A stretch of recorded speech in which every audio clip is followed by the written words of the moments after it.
coftal ɓallimen Aissatou Ly. Heeɗiɓe on calminama on juurama on jeɓɓama kadi yewtere coftal ɓallimen hende en jokkat e haalde kabaru kawguel kan kawdiri jeetotoɓal timmal puɗɗiɗe gila aset hanki ma jokku ha talata ɓaw janggo jiɗal Nigéria kam e Angola keeɓi toɓɓe gam tawede nayoɓal timmode hooli diɗɗe goɗɗe tawtata ɓe e nayoɓal timmal ngal caggal kawdire baɗoji alet hande hakkude Guinée équatorial e Guinée Conakry e o saaha e yamɗe nogay hakkude Égypte e RD Congo ɗiɗi goɗɗe ma tawtu Angola e mbiyen Nigéria holli ɗen diɗɗe wonata gam yewtidde ɗum en jaɓɓoto hoɓɓe men Mamadou Fall a salminama. A salmitama Aissatou. Anne Bintou a wiyama Seydi Dia. A salminama Aissatou sami dendagal wonɓe jonde ni. Eyo gollidiɗo men Abdoulaye Diallo kadi ene tawa e meɗen a salminama. A salmitama Aissatou Ly. Ma en jokkodir tedduɓe ɗo e seeɗe Mamadou Dionga Sy Ba gonɗo to Côte d'Ivoire ko ɗum woni mbaaji yewtere nde on mbiyama ɗum noon bisimilla.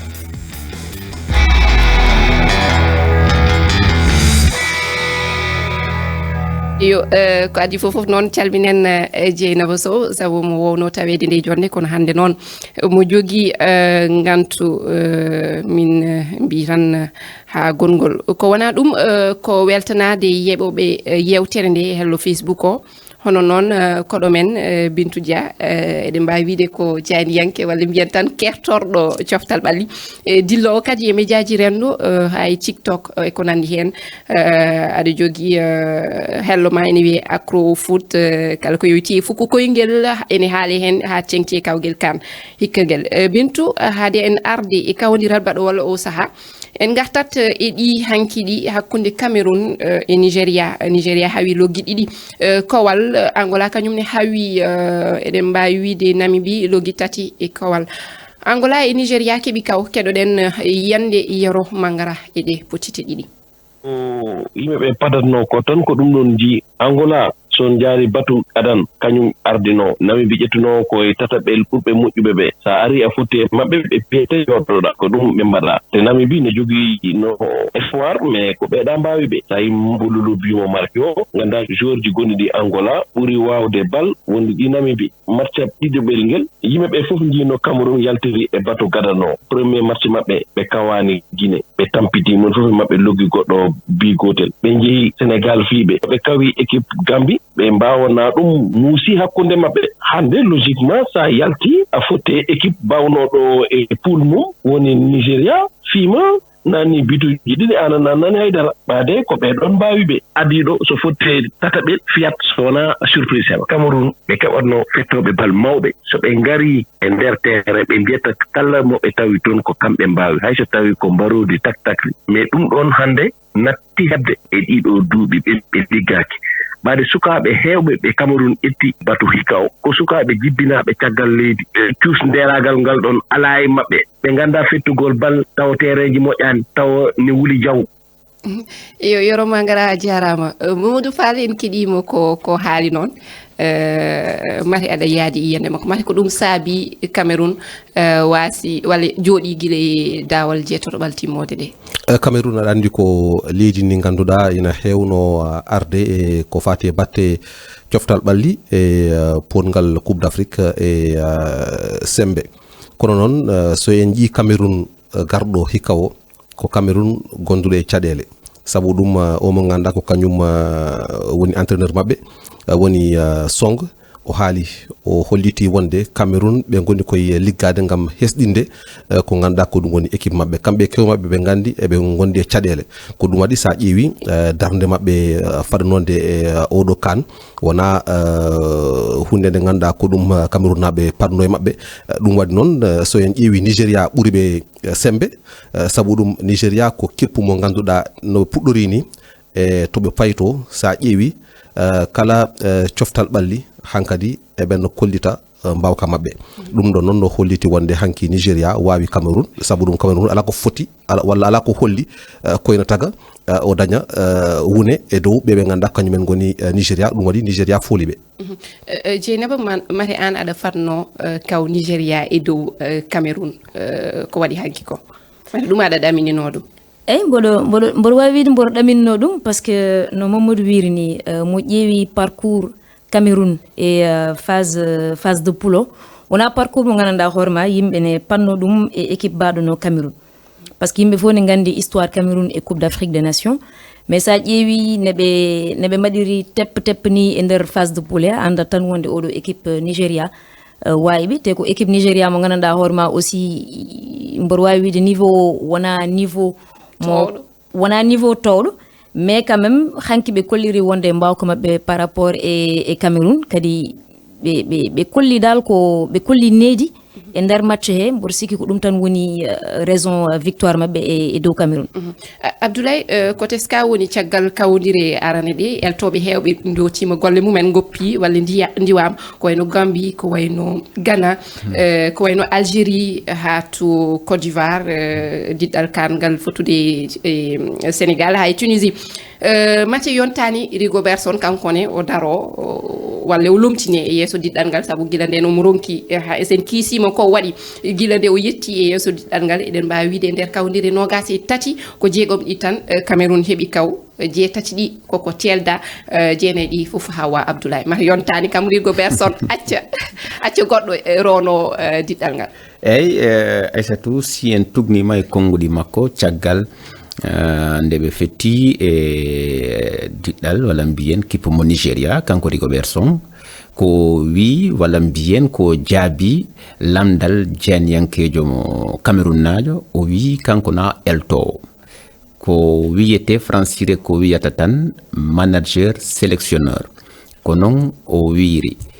eyyi si tawi mi jaɓoto lamdal ma ngal Aissatou andi Cameroun mbiyan tan hande inde Cameroun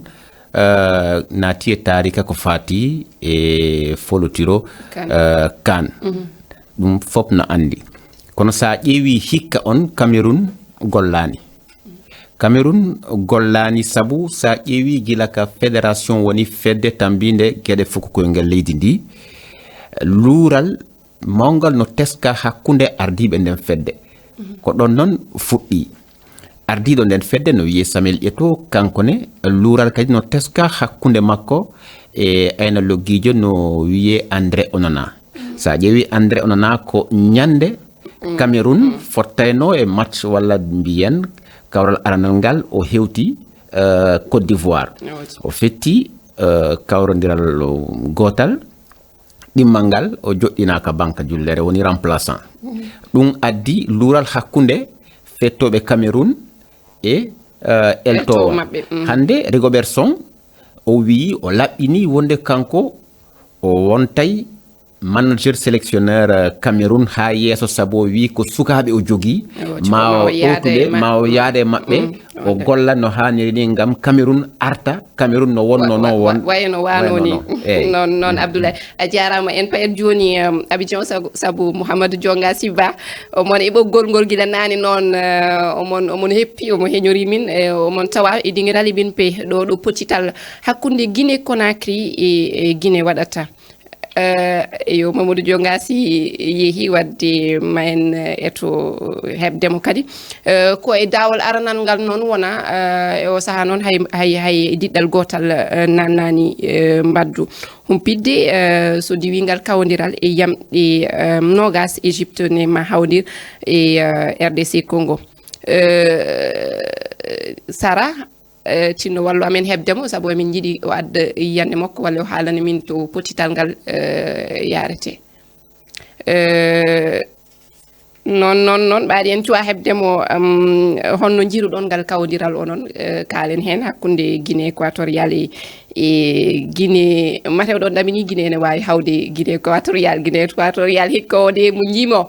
eɓe dari andi Aissatou Guinée équatorial sa ƴeewi e ngo folotiro hande kamɓe taw jogui ko wiyete meilleur buteur ka kawdire guɓɓal goɓɓe ɗe eyo doni Abdoulaye Ndiafoɗa ɓaadi Mamadou Dionga Siba arti en payet Abidjan Mamadou Dionga Siba a salminama salminama Aissatou Ly mi salminiɓe wonɗa e gollidugol nde jonde RFI football ɗum yo hono jiiruɗa ɗiɗɗe ɗiɗi ɗe hannde wona koye dawol aranal ngal kono mbaddu hay mbaddu wotour natani loggol natani wonira Aissatou Ly are ko lawol aranol wonde hakkude ɗiɗi ko Guinée équatorial e Guinée Conakry haray hiɗen ko silma capanɗe 4 kono han joni hay kippu goto wawa waɗugol loggol kono haray Guinée hino heɓude jolɗe heewɗe woni haray han joni ɗo wawa waɗugol loggol so wattamina wanowa ko stade ga haray hino sonkude ɓayare ko o stade ɓurɗo mawnude e o kan Alassane Ouattara EBP wonde ñammuɗo ni haray bamboɓe kippuji noon ɗuɗuɓe hino e o stade haray hiɓe bambude kippu on kono kippu on han joni wawa waɗugol loggol kono hiɓe heɓude e jolɗe e ngal tindodiral Aissatou Ly eyo Mamadou Diongasi Ba ɓoggol ngol ene ɗeeɓi bonɗe seeɗa ɗum noon min jettima min garta tan e namdal ngal hannde jarama Mamadou Diongasi Ba en ji Abdoulaye aɗa wonno e jabade e namdal ngal e kawdire mum gadane Guinée équatorial kañum yalti ko jonde arane Guinée e jonde tataɓere mate ɗon sen ƴeewi ɗon sen jerodiri ɗon jiɗɗe ɗiɗi ɗe eɗe mbawi wiide mataw hande kam ko Guinée équatorial yaari favori eyyi no mbirɗa noon no selli sa ƴeewi hanki hakkude Nigéria e Cameroun ko Nigéria fooli Nigéria ka guɓal mum Nigéria ƴetti place ɗiɗaɓo hakkude Angola e mbiyen Namibie Angola ƴetti place arano Angola fooli Namibie si tawi logique tan ala e football kono sa ƴeewi no yaari noon hakkude Guinée équatorial e Guinée ko Guinée équatorial jogii darnde mimananen kamɓe jogii fewndo ɗo ɓurɗo nadde loggi e folotiro ngo woni Suède o heɓi loggi 5 simi fayan loggi 5 awa sa ƴeewi darnde ɗin kippuji ɗi Guinée ari place tataɓo ɓaawo Cameroun ma yi Cameroun Nigéria ko ɓe sakkiti ɗon awa Guinée ɓuuɗa chance hande logique noon ala e football awa Guinée équatorial ɓuri chance wawde Guinée Conakry si yaari no Mamadou Fall en ji elto diɗɗal Guinée gal Kaba Diawara wonko haali o wi kanko o hebli o elti sukaɓe makko ha ɓe tiiɗi ɗo ɓe goni ɗo mate kam hande aɗa yi ko kamɓe jaharana heɓal timmal ngal ɗon noon mi yadade makko aɗa kanko ko eltowo noon jinganta ko ɓe o eltata ɗum ɗon noon sa ƴeewi jilande coftal ɓalligal fuɗɗi ha joni Guinée équatorial ko holli ko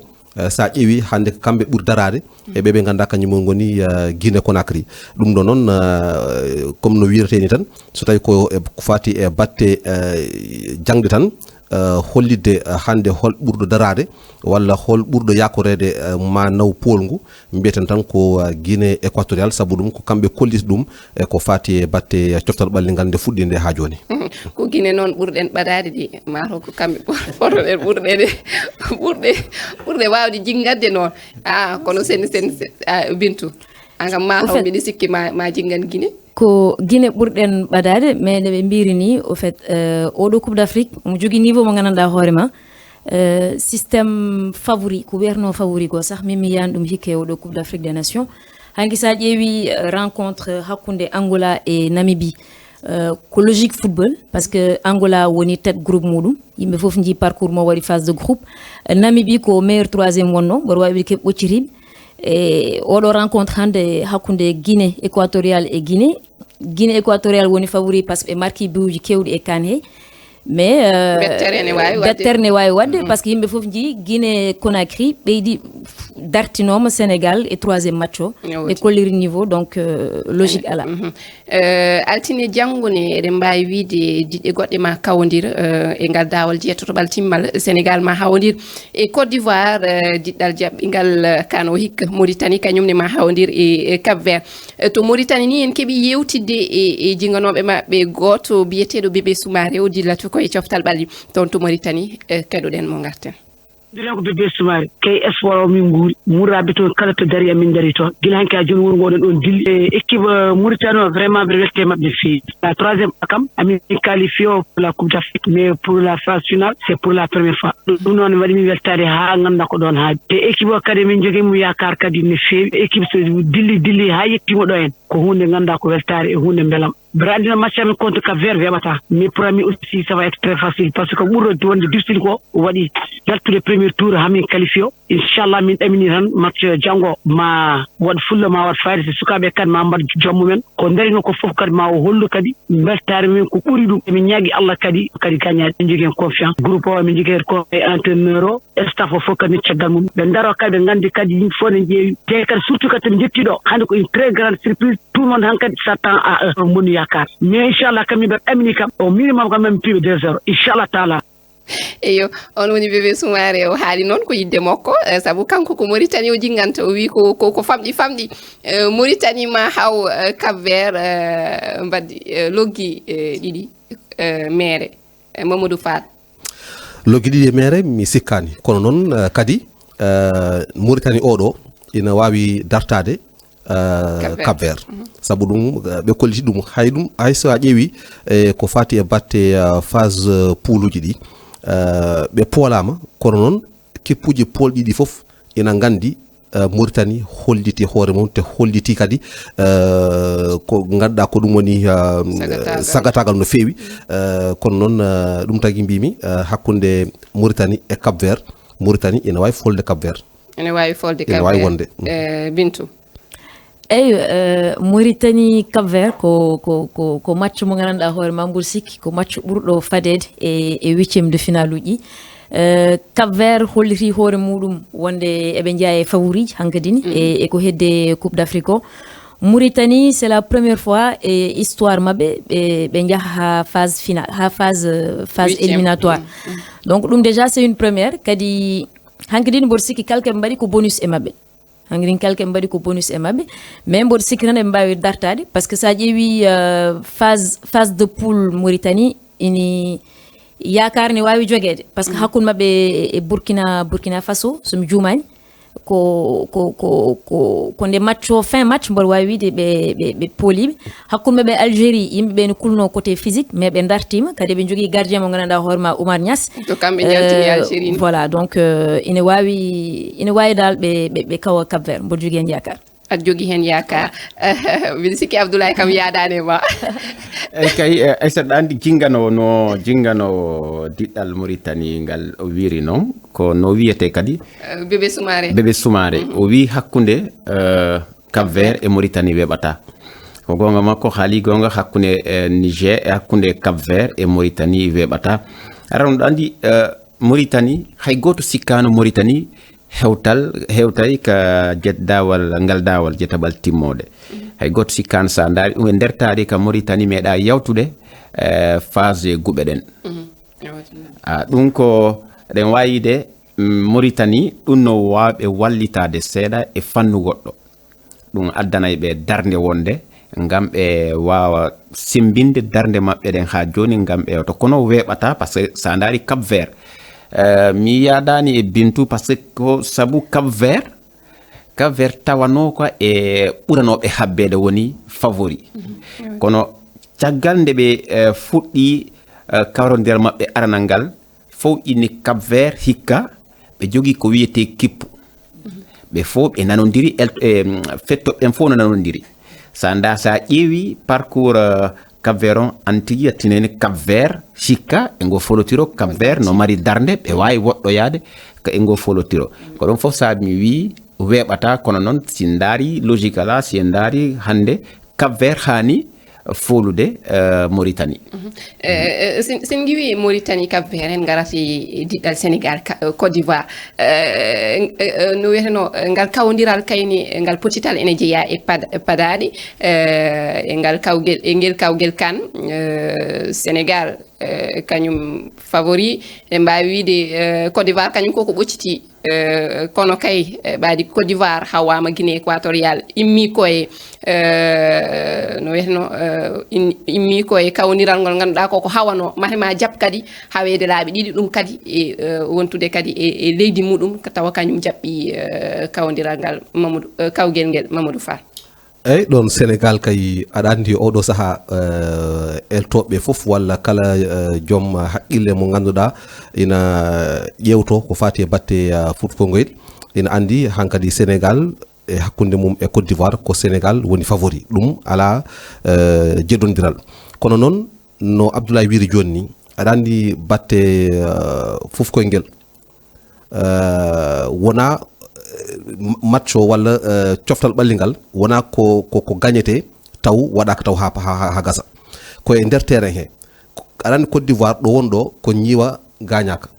ñiiwa noon oɗo saaha kamɓe caɗele ɓe jii garɗe maɓɓe caggal nde ɓe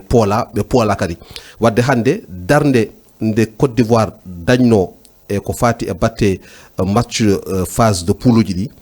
wonta darde nde ganduɗa ko kañum Côte d'Ivoire addata janggo hakkude mum e Sénégal ɗon noon ko hunde nde ganduɗa ko ena foti ƴewtere no fewi hayso ɗum noon eɗen mbawi wiide ko Sénégal sabba ko Sénégal faɗa kono noon Côte d'Ivoire ma addu ko ganduɗa hande ma hollit wonde ina jogui darde wonde nde gonda darde nde adduno e phase de poule uji ɗi Dieynaba rutti kadi e ngal kawdiral Sébastien Haller ma fettu eɓena etotono hebde renard kono wiyama wattinde ɓe garata kono won eltoɓe wonɓe ɗon mate a yi an Sénégal ene wawi yaltude e ngal kawdiral heɓa nayoɓal timmal. eyyi bon somi haali ma yimɓe cikku wonde kalde ɗum par ce que jinganami ko Sénégal ko normal mais oɗo match ko match mo ganduɗa hoorema sénégalais ji ina pawa hen ina paada hen mais Côte d'Ivoire aussi ina faada hen no mbiruɗa nanni Côte d'Ivoire koko seɓɓirno presque yaltino e oɗo coupe d'Afrique kamɓe mbaɗi organisé donc ɗum ɗon fof ko poids mo ganduɗa hoorema sénégalais ji ma ƴeew ma wat pesé e sénégalais ji ɗi mais mboɗo sikki Aliou Cissé hande ne jogui groupe mo ganduɗa hoorema ina wawi yaltude oɗo match mbawi yaltude oɗo match raison ngaji ɗi ne keewi non seulement enen goni champion d'Afrique mais mboɗo sikki ɗum ɗon ni ɓe jejjiri ɗum kamɓe suhaɓeɓe ɓe jejjiri ɗum donc hande eɓe gandi wonde eɓe jogui capacité gagnaɗo oɗo coupe d'Afrique so tawi ɓe poti rewde kay dow Côte d'Ivoire ɓe ndewde dow Côte d'Ivoire et puis d'accord yimɓe goni ko Abidjan yimɓe goni ko Yamoussoukro yimɓe goni ko Côte d'Ivoire mais mboɗo sikki wonde équipe Côte d'Ivoire mo jiiɗen e phase de groupe o changear donc hay sinno Sébastien Haller ari walla Hervé Renard ari mboɗo sikki wona ɗum change gueɗe ɗe eyo Abdoulaye mbiɗa yiiɗi arde ma kono ko adi taw keɗoɗen heɗotoɓeɓe saabu kamɓe ni ɓe gaddi jiyande mabɓe ko yeeyi Cap Vert Mauritanie Cap Vert fiyay Mauritanie sikki ala Côte d'Ivoire bu match on wulay ko final ado final kono Sénégal fiyat kina mali min ko yimi ɗon ko match nil ɓe waɗoya prolongation si yahi goto markali ɓe waɗa tiro penalty non si ko tiro penalty ɗum aray ko Allah andi ko mo gagnoto Guinée Conakry e Guinée équatorial miɗo yiɗi yo Guinée Conakry gagno kono mi tanjini ko Guinée équatorial piyata sabu Guinée Conakry ɓe ala markoɓe e Guinée équatorial noon ɓe jogi sukaɓe wawɓe marko Mamadou Diallo gonɗo waga hono balo undi ande Guinée équatorial Guinée Conakry ka wona ko mbawa balode ɓe mbawi bitte mum ɓe ngala gatto biiji o won waɗa an nenen aɗa wiya aɗa wiya Guinée Conakry ala markoɓe haɗa yiri noon Guinée Conakry en jogui markoɓe eyyi andu ɗum hoto cikke Guinée équatorial bon yaltiri ni tan koɓe favori maɓe kaw Guinée Conakry non c'est pas possible min yiyandam min Guinée Conakry ma hawɓe dès le premier mi-temps Mali Burkina o Mali ma haw Burkina ɓe jahata prolongation Côte d'Ivoire e leydi men Sénégal ko gonga tubankore yata favori ko kamɓe mbaɗɗen jikke dow Côte d'Ivoire kono Sénégal kadi woto yaaru tan wonde yaltiri toɓɓe jeenayyi hakkunde maɓɓe e Côte d'Ivoire ko poccital manggal woni ɗon eyo Abdoulaye waktu o noon koko ɗiɗi min mi hokkuma tan tonga kala yiyande ma eyyi ɗan yiyandem dawal jettaɓal timmode ko foltirgol ngone fuɗɗade fof no wawi hebde hen kono ko wawi ma yide tan Côte d'Ivoire Sénégal meeɗa folude Côte d'Ivoire e tarika fuko koyngal ɗum noon janggo ma yi par ce que ko kippu goɗɗo Sénégal addi ko Sénégal ko darnde wonde kadi jogii e ngo folotiro ne woodi eyo ɗum noon Abdoulaye a jarama hoɓe men ne jettama Bintou Dia ala yettode a weltanama Mamadou Fall anne a yettama heeɗiɓe ɓe en jettima e timmode nde min jetti on heɗogol mon lobbol min jetti e heɗɓe e karallagal ngal on woni Sara Doumbouya e Malang Sonko e Thioro Ngom kañumne ko ala yettode kala jolaɗo hettade ne wawi nadde e lowre fe toɓɓere refi toɓɓere fere oɗon mbawi ononne yebde min e hello meɗen Facebook on jarama ha yontere arore